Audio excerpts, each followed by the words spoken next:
Hello friends, this is Himanshu Ranjan. Today I came up with MTP which are released by CMA Institute, and today I am going to discuss paper number 18 in direct tax law and practice.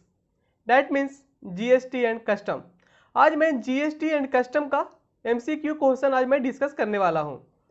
और ये जो MTP आज मैं discuss करने वाला हूँ इसका MCQ, ये MTP इंस्टीट्यूट हमेशा जो ऑफलाइन एग्जाम होता था उसके लिए रिलीज करता था हमेशा। तो from this attempt exam is going to be online, but जो एमसीक्यू क्वेश्चन है वो ऑफलाइन हो चाहे ऑनलाइन हो, एमसीक्यू तो पैटर्न का तो एमसीक्यू तो सेम ही होता है ना। आप ऑफलाइन एग्जाम दीजिए चाहे ऑनलाइन एग्जाम दीजिए तो सेम ही होगा। सो डैट ये जो एमसीक्यू की जो क्वेश्चन है ऑफलाइन एग्जाम के लिए इंस्टीट्यूट रिलीज किया था, तो वो 4 दिसंबर अटेम्प्ट ओनली, जो दिसंबर अटेम्प्ट है ना ये 2020, इसी के लिए इंस्टीट्यूट रिलीज किया था। तो उसी एमटीपी को आज मैं डिस्कस करने वाला हूं, उस एमटीपी का only MCQ questions. Okay friends, now I one more important things I will tell you that paper number 13 corporate law and compliance का मैं टोटल डिविजनरी लेक्चर से लेकर के टोटल एमसीक्यू क्वेश्चंस 5 पार्ट्स में एमसीक्यू क्वेश्चन अपलोडेड है मेरा YouTube channel पे। और कॉस्ट एंड मैनेजमेंट ऑडिट का भी पेपर का जितना भी एमसीक्यू है, almost 200 MCQs are uploaded in my YouTube channel. I think that 7 parts of cost and management audit का MCQ क्वेश्चन का अपलोडेड है मेरे YouTube चैनल पे। और indirect tax law and practice, that means GST and custom का भी जो bit question जो इंस्टीट्यूट रिलीज किया है उसका भी अपलोडेड है। और जो इंस्टीट्यूट एमटीपी रिलीज किया था फॉर द ऑफलाइन एग्जामिनेशन उसका एमसीक्यू आज मैं डिस्कस करने वाला हूँ।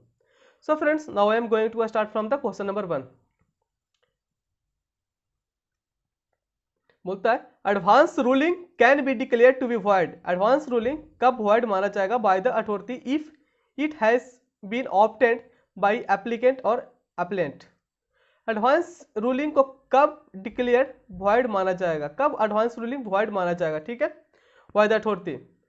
जब कोई एक एप्लीकेंट एडवांस रूलिंग फ्रॉड के से लेता है, फ्रॉड करके एडवांस रूलिंग ले लिया, या सप्रेशन ऑफ फैक्ट से ले लिया एडवांस रूलिंग, या मिसरिप्रेजेंटेशन ऑफ फैक्ट से लिया है, तो फिर वो एडवांस रूलिंग को वॉइड माना जाता है। अगर वो एप्लीकेंट को ये 3 कंडीशन से अगर वो एडवांस रूलिंग लेता है तो उस एडवांस रूलिंग को वॉइड माना जाएगा।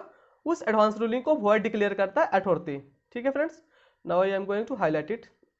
एंड क्वेश्चन नंबर 1 का जो ऑप्शन होगा वो डी होगा, क्योंकि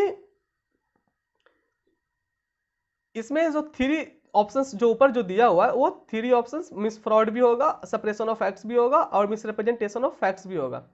तो ये 3 ऑप्शन जो दिया हुआ है सभी आंसर इसका होगा, डेट मीन्स और any one of the above, ठीक है।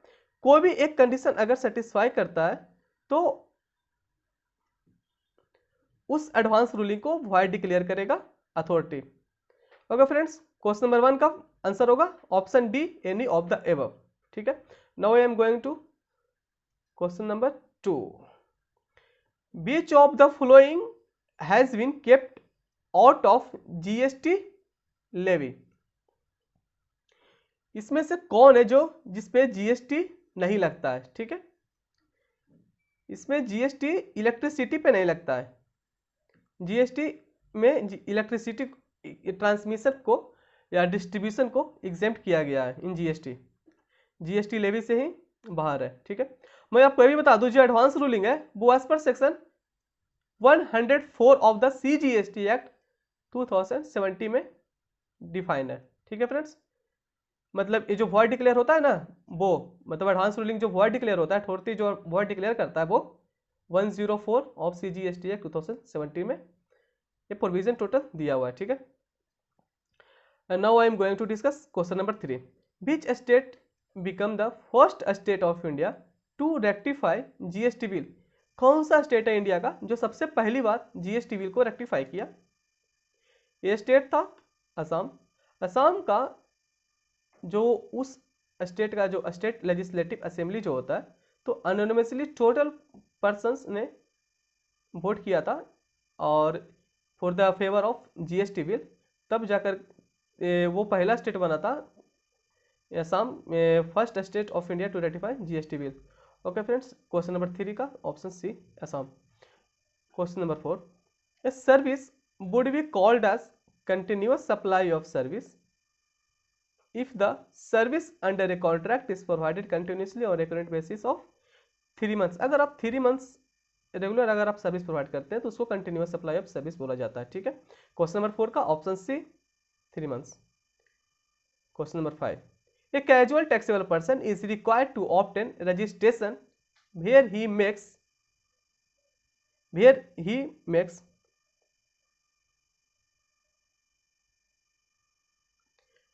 टैक्सेबल इंटर स्टेट और इंट्रा स्टेट सप्लाई।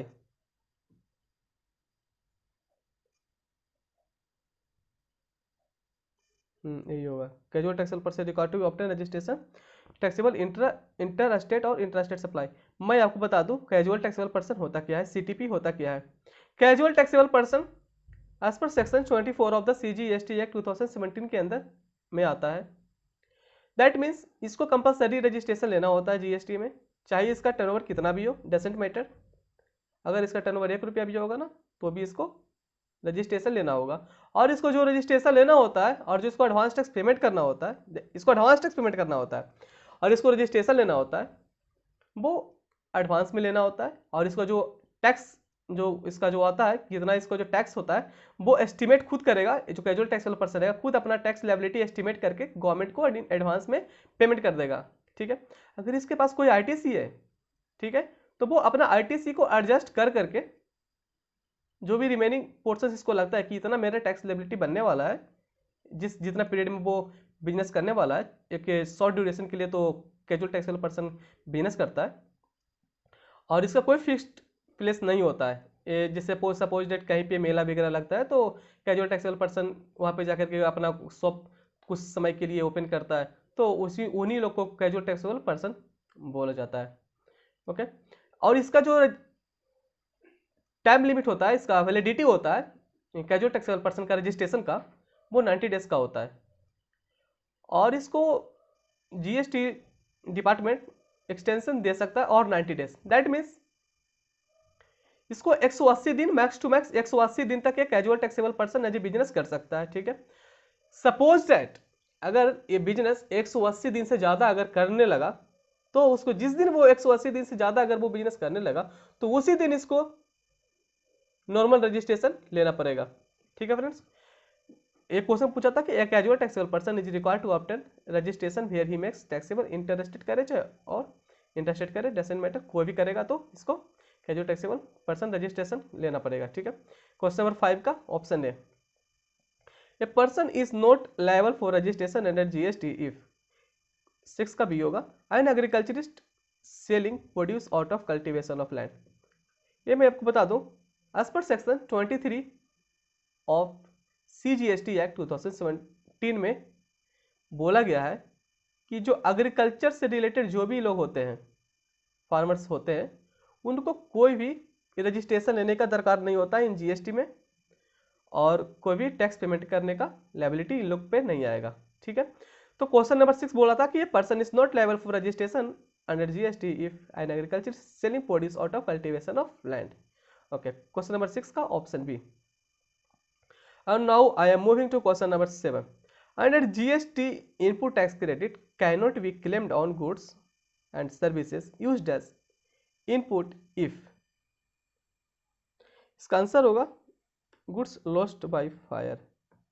जैसे बोला था कि under GST input tax credit cannot be claimed on goods and service as input. इसमें से कौन है जिसको आईटीसी नहीं मिलेगा? अगर आपका गुड्स लॉस्ट हो जाता है, डिस्ट्रॉय बाय फायर हो जाता है, तो फिर उन लोगों को आईटीसी नहीं मिलता है। Lost by fire, goods lost by fire अगर हो जाता है तो आईटीसी नहीं मिलता है। Note understanding why it's not highlighting.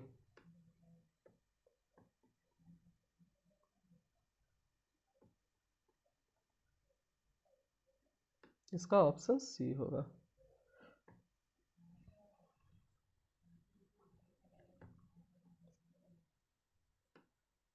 इसका ऑप्शन सी होगा, गुड्स डिस्ट्रॉयड बाय फायर। ठीक है,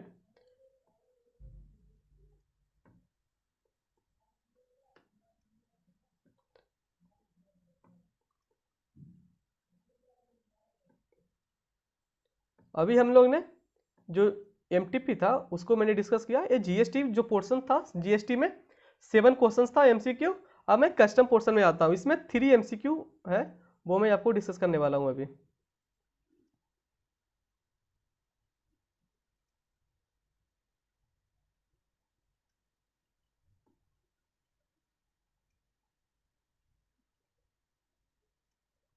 हम्म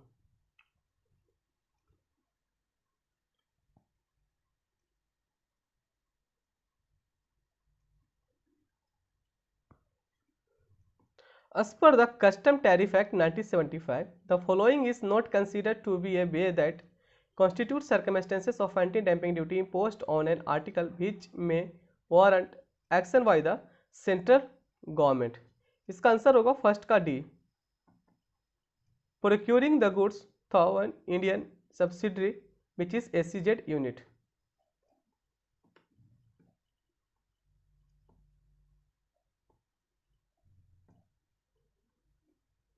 ठीक है, पहला का आंसर होगा procuring the goods through an Indian subsidiary which is an SEZ, which is a SEZ unit, पहला का डी होगा।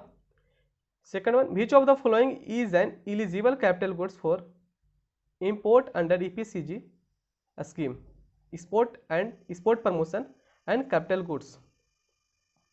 इसका आंसर होगा option C, computer software system को ईपीसीजी स्कीम के अंदर आता है, computer software system. Last one, which of this